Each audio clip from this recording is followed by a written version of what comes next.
Hello everyone, welcome to my YouTube channel English for Excellence. LT grade की practice series को आगे बढ़ाते हुए आज हमारा प्रैक्टिस सेट नंबर 5 है, जिसमें हम पढ़ते हैं 50 प्लस मिक्स्ड क्वेश्चन, जिसमें vocab, literature, literary term, figure of speech सब कुछ होता है, ग्रामर सब कुछ हमने ऐड किया है। आज बहुत ही बेहतरीन टेस्ट है, क्वेश्चन सेट नंबर 5। तो स्टार्ट करते हैं सेशन को विदाउट वेस्टिंग अवर टाइम। और अभी तक आपने चैनल को सब्सक्राइब नहीं किया है तो चैनल को सब्सक्राइब जरूर कर लें, बेल आइकन प्रेस कर लें। रोज एक प्रैक्टिस सेट आएगा और मैं 50 से 100 क्वेश्चन तक ले जाऊंगा। इसके सेट जो क्वेश्चन है उसको अभी 50 करा रहा हूँ, 50 से हम 100 तक ले जाएंगे इनको। तो स्टार्ट करते हैं सेशन को। फर्स्ट क्वेश्चन बहुत ही बेहतरीन क्वेश्चन है। फर्स्ट वाला कह रहा है कि consider the following works of John Milton and arrange them in the correct chronological order of their publication। तो पूछ रहा है कि इसमें पब्लिकेशन जो उनका दिया है उसके अकॉर्डिंग क्रोनोलॉजिकल ऑर्डर में लगाना है। तो इसमें पहला ऑप्शन दिया है एरिपेजेटिका, पैराडाइज लॉस्ट, सैमसन एगोरिस्ट, लेसिडस। तो कौन सा वर्क इनका पहले आया था? तो इनका जो पहला वर्क था, जो सबसे पहला आया था सभी में, वो था लेसिडस, जो आया था 1637 में। जो 1637 में आया था, ये वाला 1637 में आया था। उसके बाद आया था एरिपेजेटिका, जो आया था 1644 में। ये 1644 में आया था। पैराडाइज लॉस्ट जो आया था दोबारा 1667 में आया था। 1667 में आया था। और सैमसन एगोरिस्ट जो आया था आपको 1671 में। 1671 में आया था। 1671 में आया था। तो कौन सा सही हो जाएगा हमारा आंसर? हमारा आंसर हो जाएगा, पहले आएगा लेसिडस, फिर आएगा एरिपेजेटिका, फिर आएगा पैराडाइज लॉस्ट, फिर आएगा सैमसन एगोनिस्ट। तो कौन सा हो जाएगा? ऑप्शन नंबर क्या हो जाएगा? ए हो जाएगा। ऑप्शन कौन सा हो जाएगा? ए हो जाएगा। तो ए इज द करेक्ट आंसर। ध्यान से देख लें इसको। पहले आएगा तुम्हारा लेसिडस जो 4 नंबर पे दिया है, फिर आएगा एरिपेजेटिका जो 1644 में आया था, फिर आएगा तुम्हारा पैराडाइज लॉस्ट जो आया था 1667 में, फिर आएगा सैमसन एगोनिस्ट। तो ऑप्शन नंबर ए एकदम करेक्ट आंसर हो जाएगा।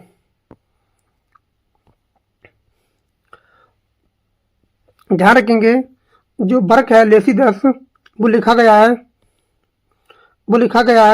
एडवर्ड किंग की डेथ पर, डेथ ऑफ एडवर्ड किंग। जी क्या है? पेस्टोरल एलेजी है। ध्यान रखेंगे तो ये पेस्टोरल एलेजी है। दूसरा वर्क इनको था एरिपेजेटिका, जो क्या है? इसकी जो प्रोज पैम्पलेट है, ये प्रोज पैम्पलेट है। इसका थीम है फ्रीडम ऑफ द प्रेस। हाँ, फ्रीडम ऑफ द प्रेस। और जो तीसरा वर्क है जो है क्या है? Paradise lost. ये एपिक पोयम है जो इन ब्लैंक वर्स में लिखी गई है। एक एपिक पोयम है जो ब्लैंक वर्स में लिखी गई है। ये पब्लिश होती है आफ्टर मिल्टन बिकम ब्लाइंड। उनके ब्लाइंड होने के बाद ये लिखी जाती है, पब्लिश भी होती है। और जो सैमसन एगोनिस्ट है, ये क्या है? Closest drama. ये पेपर में कई बार पूछा गया है, यूपीटीजीटी में भी पूछा गया था। ये क्या है? क्लोजेस्ट ड्रामा है जो मॉडल है ऑन ग्रीक ट्रेजेडी। ये किसके साथ होता है? ये पैराडाइज रिगेंट के साथ पब्लिश होता है 1671 में। इस बात को ध्यान रखेंगे। नेक्स्ट क्वेश्चन है। आज बहुत ही ज़्यादा बेहतरीन क्वेश्चन लिए हैं, इनको डिटेल में पढ़ेंगे। Change into the indirect speech. तो हमें बदलना है इनडायरेक्ट स्पीच में। ये हमारी डायरेक्ट स्पीच है। क्या कहेंगे? ये पहला जो वर्ब होती है जिसमें हमारा वर्ब आती है, जिसको हम रिपोर्ट करते हैं, उसे बोलते हैं रिपोर्टिंग वर्ब। और जो इन्वर्टेड कामा में आती है, इसे बोला जाता है रिपोर्टेड स्पीच। इस बात को पता होना चाहिए। कभी कभी रिपोर्टिंग वर्ब बाद में चली जाती है, बीच में आ जाती है। तो रिपोर्टिंग वर्ब बीच में भी आ सकती है, रिपोर्टिंग वर्ब पहले भी आती है, और रिपोर्टिंग वर्ब बाद में भी आती है। तो इसका क्या बनेगा, और इस बात को भी ध्यान रखेंगे, जो रिपोर्टिंग वर्ब जो पहले आती है तो यह क्या आता है, कॉमा आता है, उसके बाद इन्वर्टेड कॉमा आते हैं, बाद में जो कॉमा आता है आप देख पा रहे होंगे, ये फुल स्टॉप आता है, वो इन्वर्टेड कॉमा के अंदर आता है, वो इन्वर्टेड कॉमा के अंदर आता है। अगर इसको बाहर लगा दोगे तो आपका सेंटेंस गलत हो जाएगा अकॉर्डिंग टू पंक्चुएशन, क्योंकि एलटी ग्रेड में पंक्चुएशन के क्वेश्चन पूछे जाते हैं, तो वहाँ आपको ध्यान रखना पड़ेगा। तो क्या बनेगा इसका, the teacher said to the students comma if you study sincerely, अगर तुम अच्छे से मेहनत करते हो तो यू विल डेफिनेटली पास, तो निश्चित ही आप पास हो जाओगे। ये कौन सी कंडीशन है, ये आपकी फर्स्ट कंडीशन है, ये आपकी फर्स्ट कंडीशन है, ये आपकी फर्स्ट कंडीशनल सेंटेंस है। इसका क्या हो जाएगा, ये चेंज होती है। अगर यहाँ सेकंड कंडीशनल सेंटेंस होता या थर्ड कंडीशनल सेंटेंस होता तो उसको नो चेंज, अनचेंज रहता, लेकिन इसको बदलेंगे तो कौन सा हो जाएगा, ऑप्शन देखते हैं हम।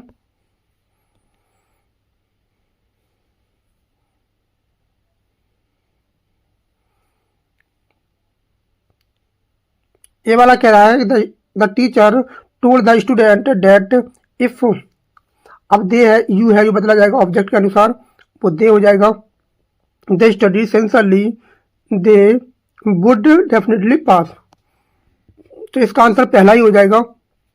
इसमें क्या गलती है, दूसरे वाले में, इसमें बिल आ रहा है और इसमें सेट टू को भी चेंज नहीं किया, लेकिन ये कंपलसरी नहीं होता है, कभी कभी अनचेंज भी रह जाता है।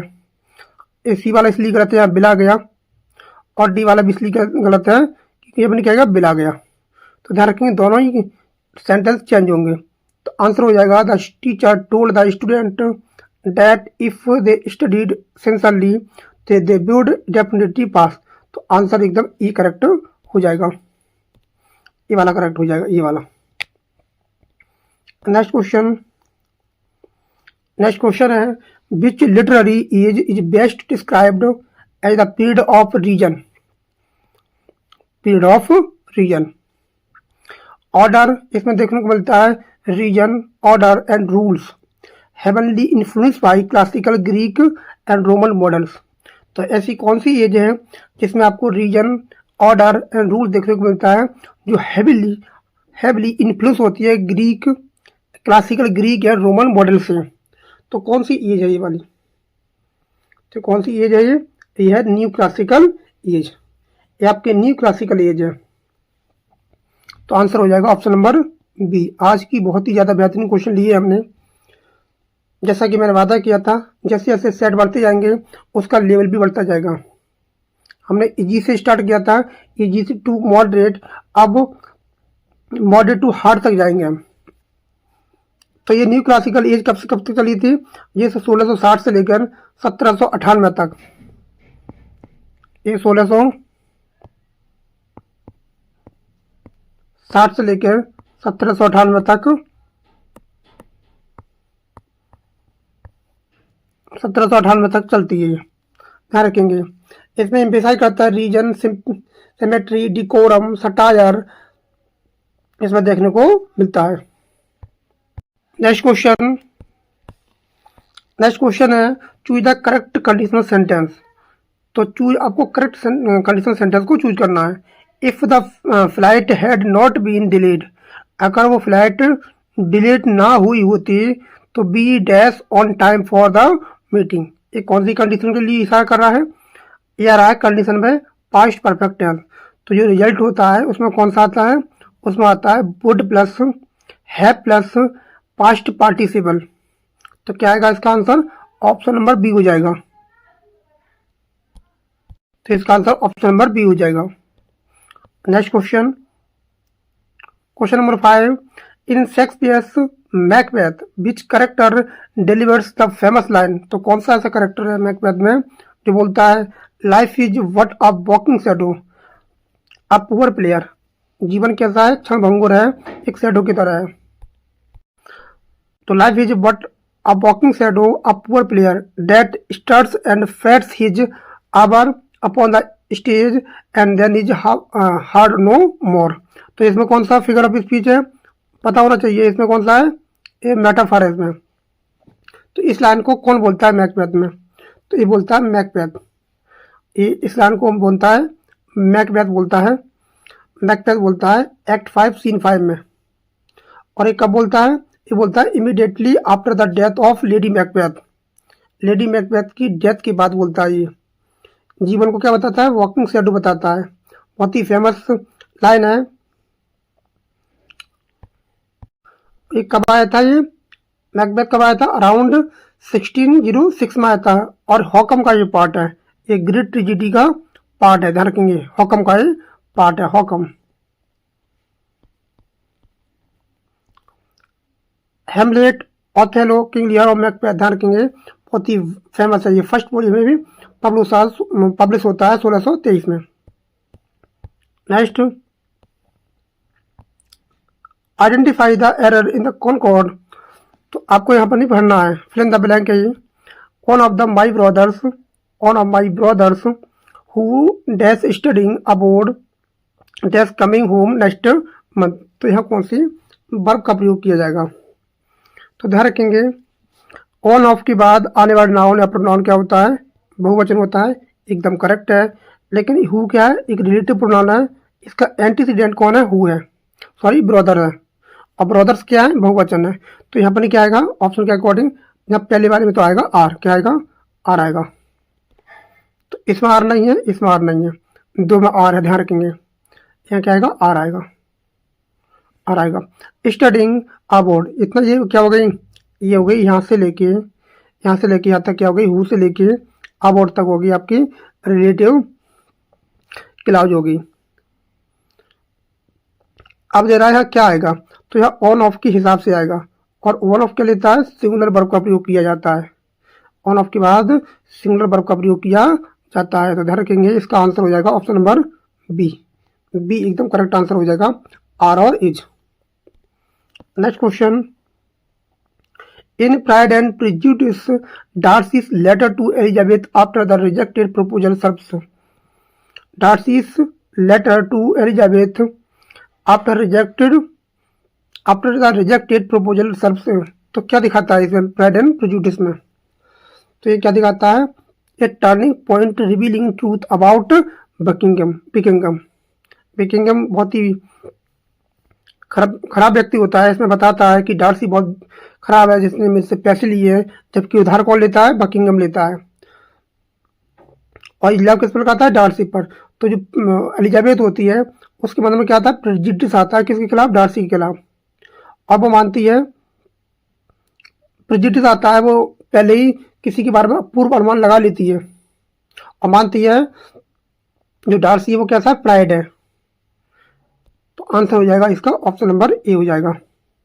और प्राइड एंड प्रेजुडिस ये कब आया था, यह था 1813 में आया था, ध्यान रखेंगे 1813 में ये पब्लिश होता है। इसकी ऑथर कौन है, जैन ऑस्टिन। तो ये इसकी जैन ऑस्टिन, इसकी करेक्ट आंसर हो जाएगा इसका ए ऑप्शन। नेक्स्ट क्वेश्चन है, the literary term mock epic best apply to. तो किस वर्क में मॉक एपिक का प्रयोग किया गया है, तो किस में किया गया है, तो बहुत ही फेमस वर्क है the rape of the lock. The rape of the lock Alexander pope का। तो आंसर क्या हो जाएगा, option number A. Rape of the lock का कैंटो फर्स्ट एलटी ग्रेड के सिलेबस में दिया गया है। The rape of the lock जो फर्स्ट 2 कैंटो आए थे वो आए थे 1712 में, 1712 में 2 कैंटो आए थे, रखेंगे 2 कैंटो आए थे, 2 कैंटो आए थे। उसके बाद 3 कैंटो और ऐड हुए थे, जो कितने हो गए थे, 5 हो गए थे, जो आए थे 1714 में। 14 में कितने हो गए थे, 5 हो गए थे। तो कितने ऐड हो गए थे, 3 ऐड हो गए थे। यार रखेंगे 1712 में आए थे 2 कैंटो और बढ़कर 2 साल बाद कितने हो गए थे, 5 कैंटो हो गए थे। ये 5 कैंटो हो गए थे। इसको लिखा है अलेक्जेंडर पोप ने।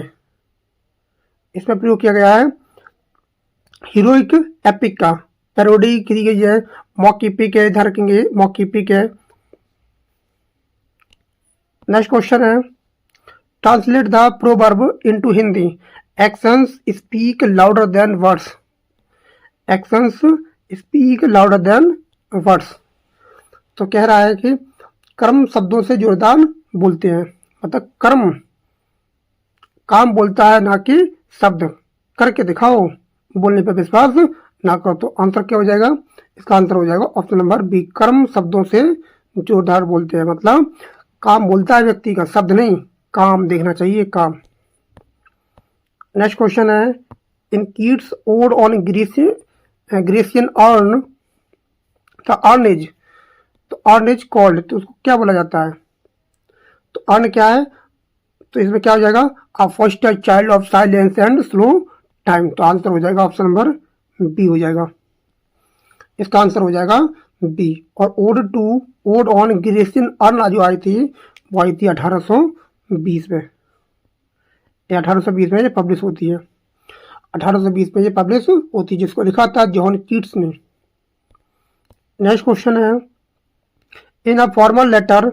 सभी प्रकार के क्वेश्चन को हमने ऐड किया है, चाहे वो टर्म हो, चाहे आपका लेटर राइटिंग हो, डायलॉग राइटिंग हो, फिगर ऑफ स्पीच हो, हिस्ट्री ऑफ इंग्लिश लिटरेचर हो, ट्रांसलेशन हो, हमने सभी चीज़ को ऐड किया है।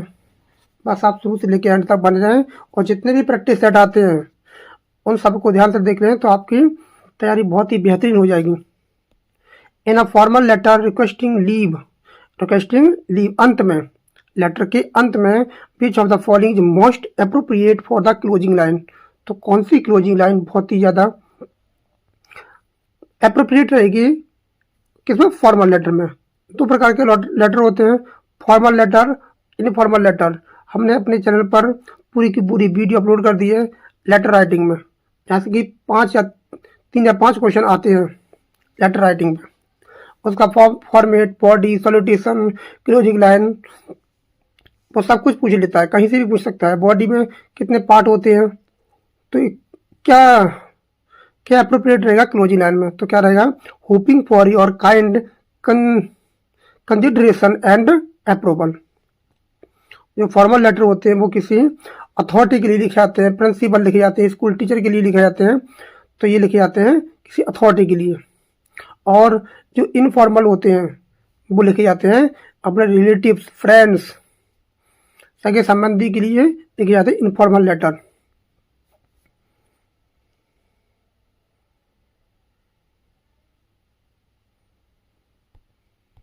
और ध्यान रखेंगे, जो फॉर्मल लेटर जो लिखे जाते हैं उनकी जो लैंग्वेज होती है वो रिक्वेस्ट एकदम पोलाइट होनी चाहिए, प्रोफेशनल होनी चाहिए।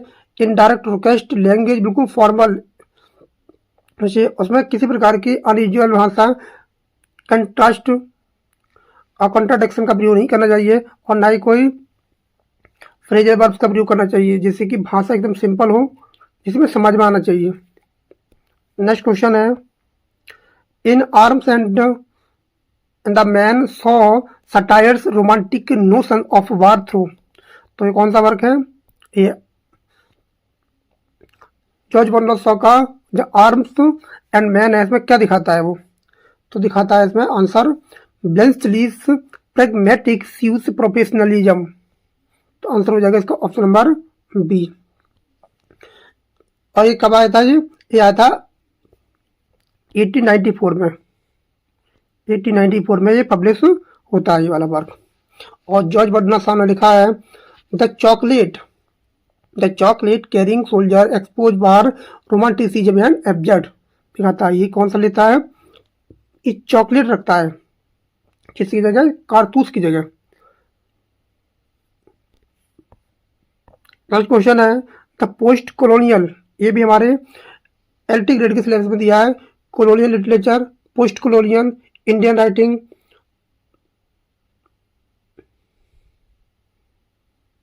और पोस्ट मॉडर्निज्म, ये दिया हुआ है। तो वहीं से हमने क्वेश्चन निकाला है, the post colonial literature theme of the culture hybridity is central in. तो किस में दिखाई देती है? तो ये दिखाई देती है सलमान रश्दीस मिडनाइट चिल्ड्रन। बहुत ही फेमस वर्क है, ये आता है। ये ना कहें कि ये आउट ऑफ सिलेबस है, ये पोस्ट कॉलोनियल लिटरेचर का भाग है, ध्यान रखेंगे। मिडनाइट चिल्ड्रन जो आया था 1981 में, ये आया था 1981 में आया था, ये बनवाया था। सलीम से telephonic link with midnight children born symbolise करते हैं hybrid pragmatic post colonial identity के लिए दिखाते हैं।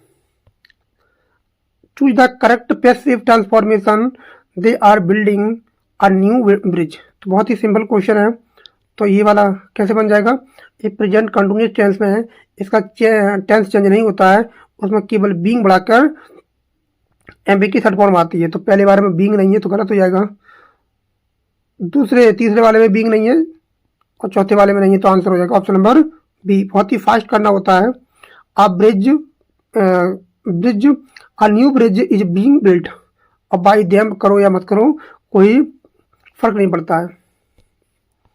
नेक्स्ट क्वेश्चन है, इन एन इनफॉर्मल लेटर, बात हो रहा है इनफॉर्मल लेटर की, ध्यान रखेंगे फॉर्मल और इनफॉर्मल में अंतर देखने का क्या होता है। जो लिखा जाता है फ्रेंड रिलेटिव्स के लिए लिखा जाता है describing recent trip, the appropriate subscription क्या लिखोगे, सब्सक्रिप्शन क्या लिखोगे, yours sincerely, yours faithfully, yours lovingly.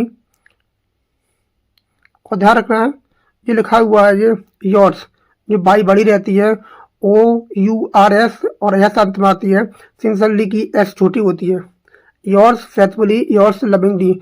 Yours sincerely लिखा जाता है एक ऐसे व्यक्ति के लिए जो नॉन होता है लेकिन फॉर्मल लेटर में, योर्स फेथफुली लिखा जाता है अननोन पर्सन के लिए जो फॉर्मल लेटर में लिखा जाता है।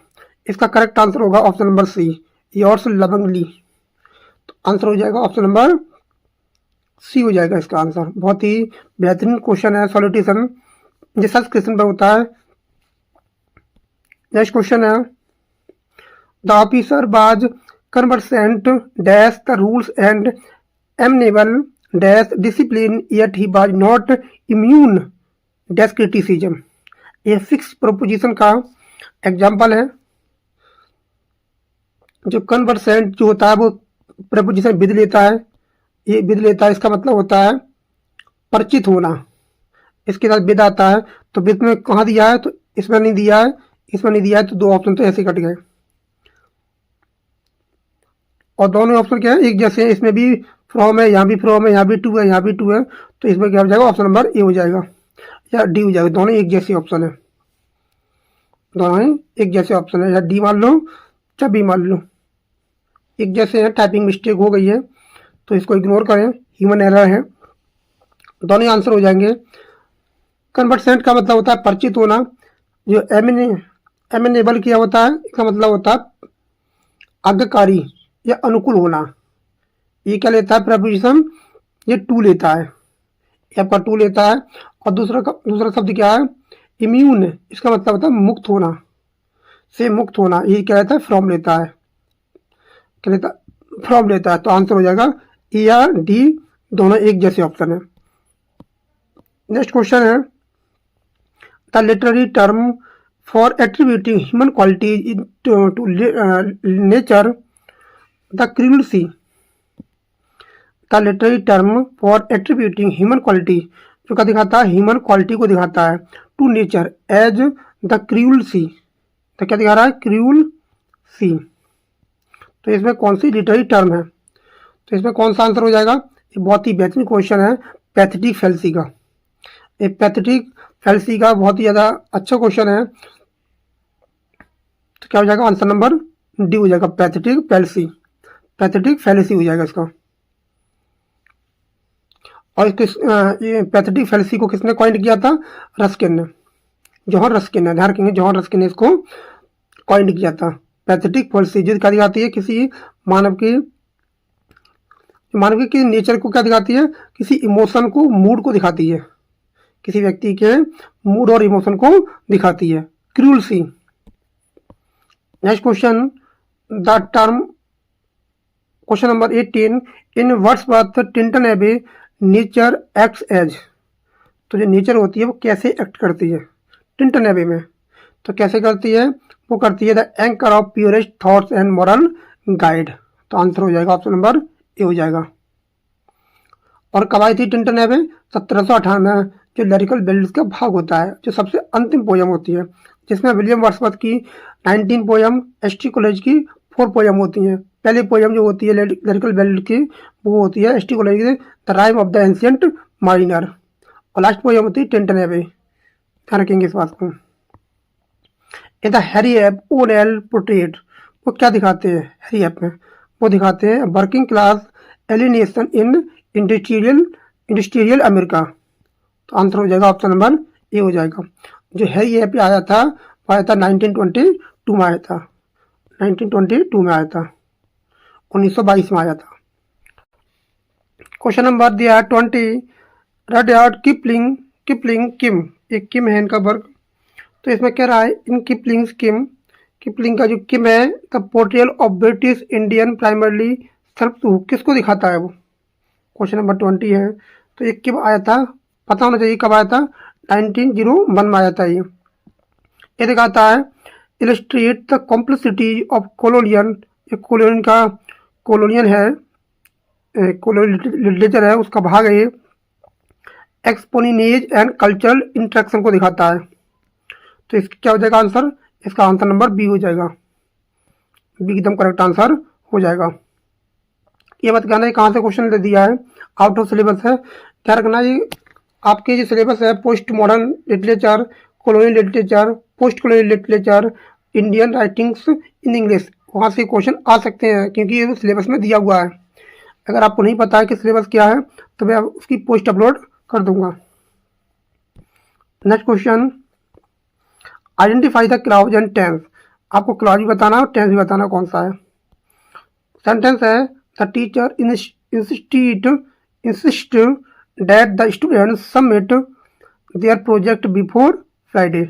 बहुत ही बेहतरीन क्वेश्चन है ये वाला। इंसिस्ट कर रहा है, किसी को जोर दे के बात कर रहा है।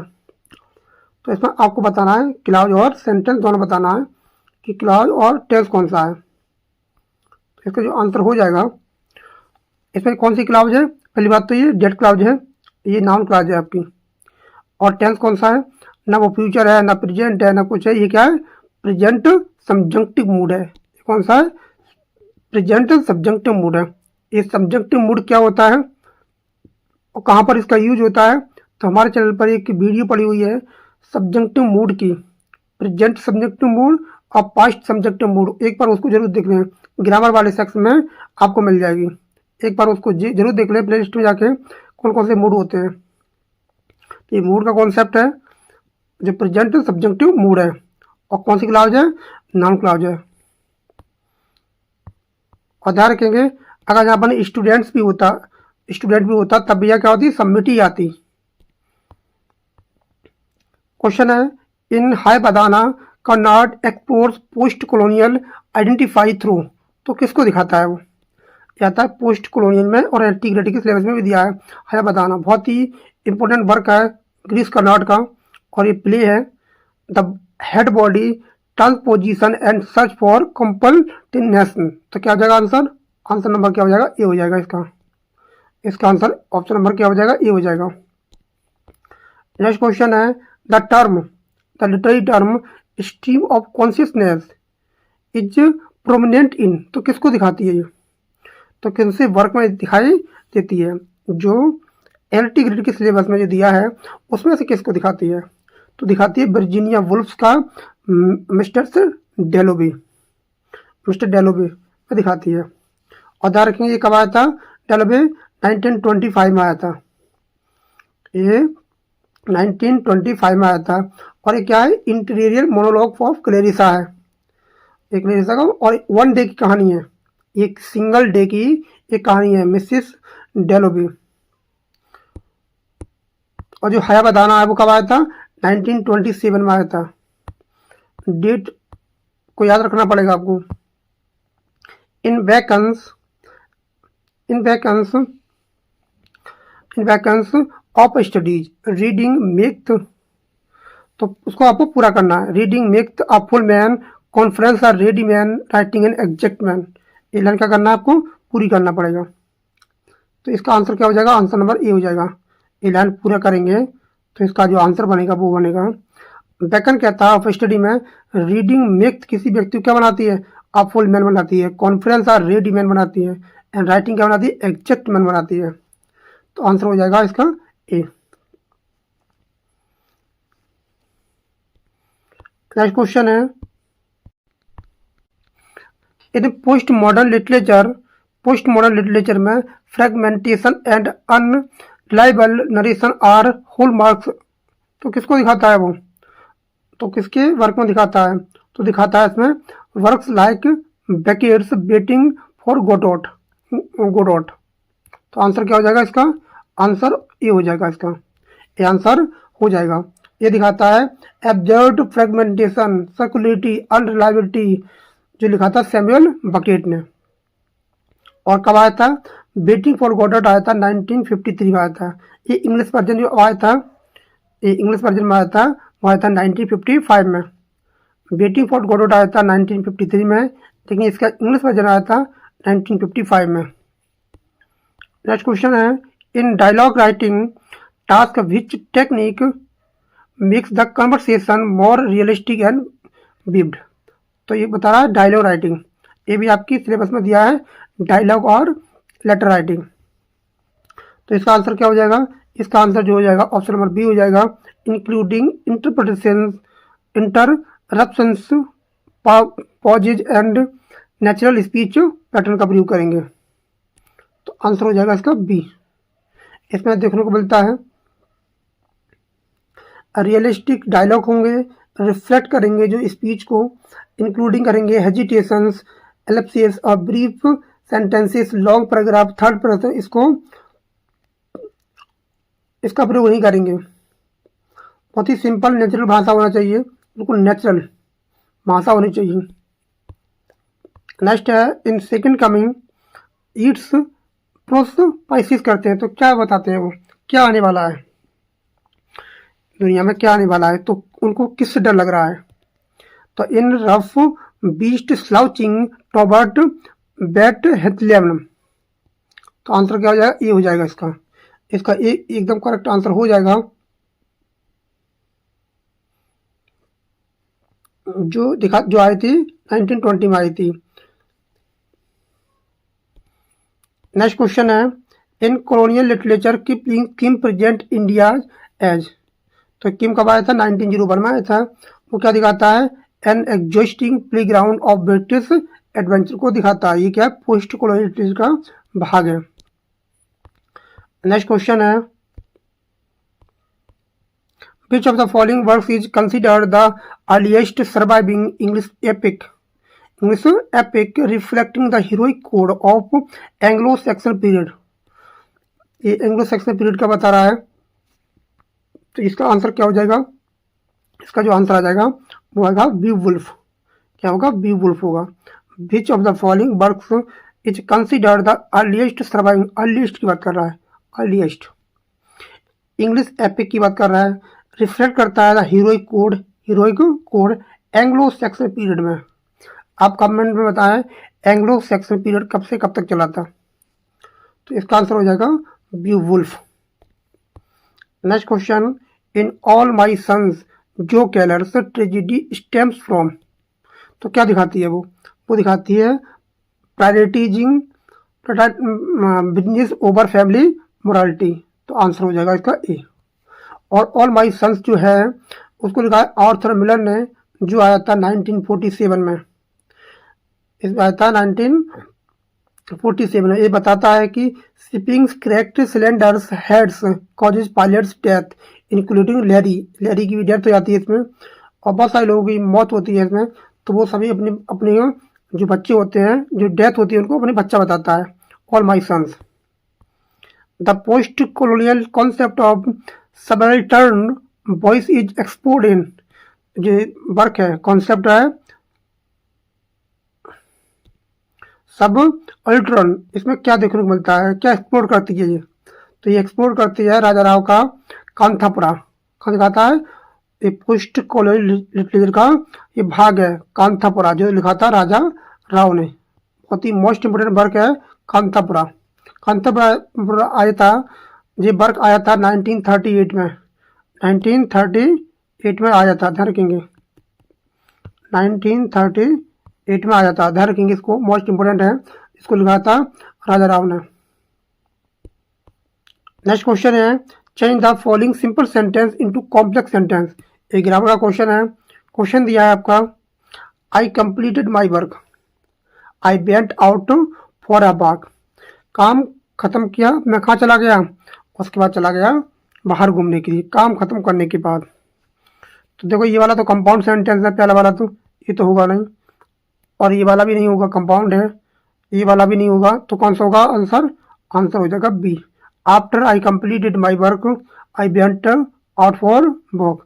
काम खत्म करने के बाद मैं कहाँ चला गया, बाहर घूमने चला गया। Informal writing, informal writing the centres address is placed. बहुत ही बेहतरीन क्वेश्चन है।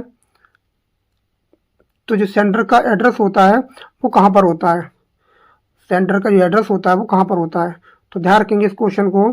जो सेंटर्स का एड्रेस होता है at the top, at the top left side, top में होता है, तो आंसर हो जाएगा इसका लेफ्ट में होता है, एकदम ऊपर होता है और टॉप में होता है, राइट में और टॉप में होता है ऊपर, तो आंसर हो जाएगा ऑप्शन नंबर ए हो जाएगा, एकदम लेफ्ट में छिपा होता है सेंटर्स एड्रेस।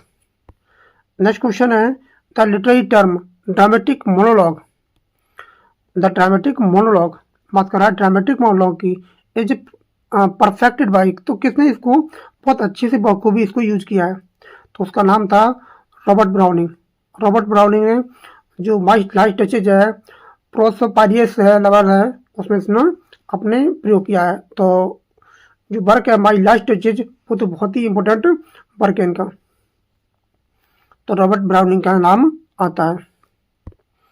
नेक्स्ट क्वेश्चन है, if I dash know about the exam date earlier, बात कर रहा है अर्लियर की, ध्यान रखेंगे अर्लियर की, और अर्लियर जब दिखाता है इसका मतलब होता है पास्ट ऑफ पास्ट, कि ऐसी घटना जो पास्ट से भी पहले घटना हो चुकी है।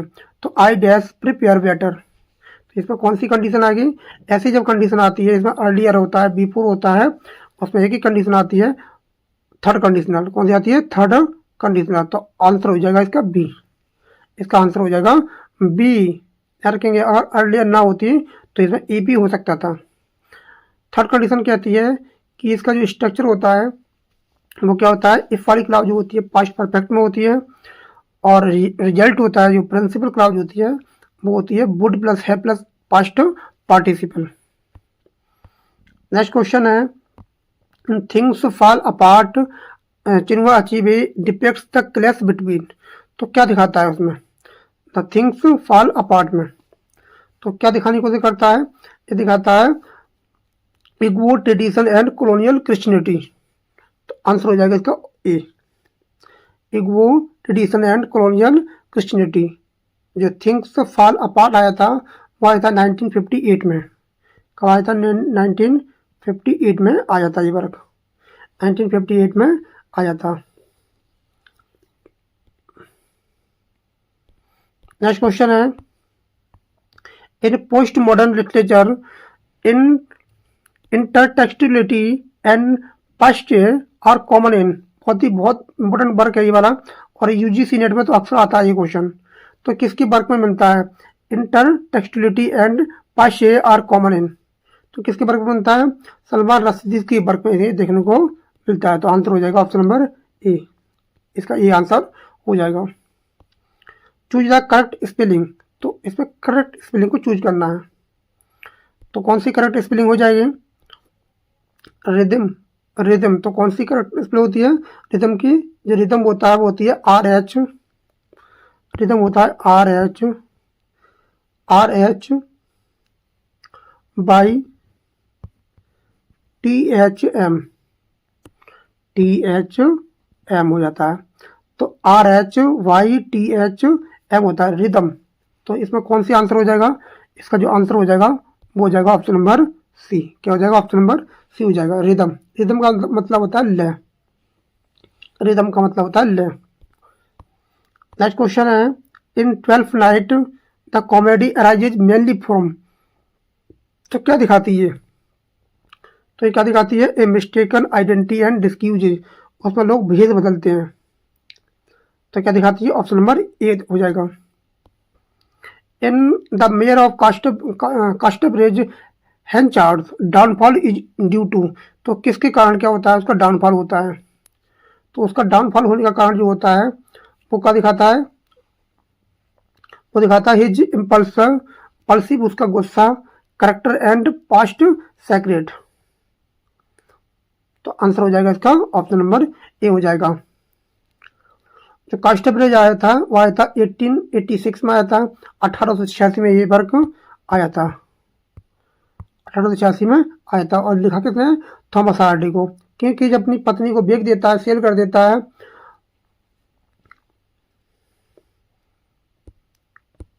बेटी और पत्नी को सेल कर देता है और ये कसम खाता है बाद में कि मैं 21 साल तक मैं कोई दारू शराब को हाथ नहीं लगाऊंगा। 21 साल बाद ये फिर से भी नहीं लगता है। नेक्स्ट क्वेश्चन है, in colonial literature Forster's a passage to India, बहुत ही मोस्ट इंपोर्टेंट वर्क है फॉस्टर का, a passage to India. Questions, क्या क्वेश्चन करता है, तो इसमें क्वेश्चन करता है possibility of friendship across racial divided. इसका आंसर हो जाएगा ऑप्शन नंबर ए, इसका ऑप्शन नंबर ए हो जाएगा, possibility of friendship across racial divide. और जो पैसेज टू इंडिया है वो आया था 1924 को ये वर्क आया था, जो E.M. फॉस्टर ने लिखा है। नेक्स्ट क्वेश्चन है, identify the figure of speech, the word is too much with us, the word is too much with us. आपको इसमें क्या करना है, इसमें बताना है कि कौन सा फिगर ऑफ स्पीच है, the word is too much with us. तो इसमें रेफर कर रहा है, तो इसका आंसर क्या हो जाएगा, इसका हो जाएगा एपोस्ट्रोफी। मटेरियलिज्म को क्या कर रहा है, रेफर कर रहा है ये, तो आंसर हो जाएगा इसका सी, एपोस्ट्रोफी। नेक्स्ट क्वेश्चन है, choose the correct spelled word, तो इसमें कौन सा करेक्ट स्पेल्ड वर्ड हो जाएगा, तो इसका हो जाएगा सुपर सीड में जो क्या होता है, सुपर सीड लिखा जाता है, सुपर सीड, इसकी जो स्पेलिंग होती है SU, सुपर लिखेंगे पूरा लिखेंगे और सीड लिखेंगे, तो आंसर हो जाएगा, आंसर हो जाएगा आपका, ये वाले तो सब गलत हैं, ये सब गलत है, आंसर हो जाएगा ई, सुपर सीड। इसका मतलब होता है स्थान लेना या प्रतिस्थापित करना होता है। नेक्स्ट क्वेश्चन है, in My Experiment with Truth Gandhi describes his, तो क्या दिखाते हैं गांधी जी, तो गांधी जी क्या दिखाते हैं spiritual and moral experiment. Answer हो जाएगा आपका, और ये ऑप्शन एकदम करेक्ट आंसर हो जाएगा। और ध्यान रखेंगे इसका पब्लिकेशन जो डेट है वो क्या है, सीरियल थी 1927 1929, और ये सीरियल अब बुक आई थी 1929 में, 1929 में ये पब्लिश होती है। नेक्स्ट है, द वेस्टलैंड इलियट एम्प्लॉय क्या करता है, वो दिखाता है मिथिक मेथड एंड फ्रेगमेंटेशन, तो आंसर हो जाएगा ऑप्शन नंबर ए। ये कब आई थी, वो आई थी 1922 में आई थी। Next question, he was ever's dash accepting responsibility for the failure though he was deeply responsible dash the project, तो इसमें कौन सा करेक्ट प्रपोजिशन आएगा, ध्यान रखेंगे ये एवर्स होता है वो क्या लेता है, एवर्स जो होता है वो लेता है प्रपोजिशन टू, आपका प्रपोजिशन टू लेता है, और रेस्पॉन्सिबल लेता है फॉर, क्या लेता है फॉर। एवर्स का मतलब होता है विरोधी होना, एवर्स, और रेस्पॉन्सिबल फॉर का मतलब होता है जिम्मेदार होना। तो एक ही आंसर बनना है ऑप्शन नंबर क्या हो जाएगा, इसमें सी हो जाएगा, क्या हो जाएगा ऑप्शन नंबर सी हो जाएगा, टू और फॉर, विरोधी होना और जिम्मेदार होना। Next question, in post colonial writing wag to empire is seen in, तो किसके वर्क में राइटिंग वैग देखने को मिलती है, तो किसके वर्क में, तो इसका आंसर क्या हो जाएगा, इसका जो आंसर हो जाएगा तो आंसर हो जाएगा डेरिक वॉलकोट पोइट्री, डेरिक वॉलकोट की पोइट्री में देखने को मिलता है पोस्ट कॉलोनियल। और ये वाला जो दिया है इनका जो एक वर्क है, a far cry from America, a far from America, ये वाला LT ग्रेड के सिलेबस में दिया हुआ है, जो दिखाता है कॉलोनियल लिंग्विस्ट के बारे में दिखाता है, इनहेरिटेंस के बारे में बताता है। In the discovery of India Nehru views history was, तो क्या दिखाते हैं, तो क्या दिखाते हैं ये ये दिखाते हैं कंटिन्यूस सिंथेसिस, एक कंटिन्यूअल सिंथेसिस दिखाते हैं, जो आई थी 1946 में आई थी, ये 1946 में आई थी। Next, Salman Rushdie midnight children, midnight children, तो क्या दिखाते हैं इसमें, इसमें क्या दिखाते हैं वो, इसमें दिखाते हैं ऑप्शन नंबर क्या हो जाएगा, बी हो जाएगा, the fragment identity of post colonial India after independence, मतलब भारतीय आज़ादी के बाद क्या दिखाते हैं, पोस्ट कॉलोनियल इंडिया को दिखाते हैं। Next question, in Lord of the flies the conch, इसमें कॉन्च जो होता है शंख होता है, कॉन्च सिंबलाइज करता है, तो क्या दिखाता है कॉन्च, कॉन्च दिखाता है a democratic order and civilisation, democratic order and civilisation, जो कॉन्च है। और ध्यान रखेंगे लॉर्ड ऑफ द फ्लाई जो आई थी 1954 में आई थी, 1954 में आई थी, जो लिखा है विलियम गोल्डिंग ने, किसने लिखा है, विलियम गोल्डिंग ने लिखा है। इसमें कौन जो होता है वो असेंबल करता है इट्स डिस्ट्रक्शन मार्क सेवजरी ट्रिम्प को दिखाता है, तो आंसर हो जाएगा इसका ए, एकदम करेक्ट आंसर हो जाएगा। ये था हमारा प्रैक्टिस सेट नंबर 5। अभी तक आपने चैनल को सब्सक्राइब नहीं किया है तो चैनल को सब्सक्राइब जरूर कर लें, बेल आइकन प्रेस कर लें, जिससे कि आने वाली वीडियो आप तक पहुंचे। तो thanks a lot for watching this video, thank you everyone, have a nice day. और पढ़ते रहें, खुश रहें, ठंड से बचे रहें।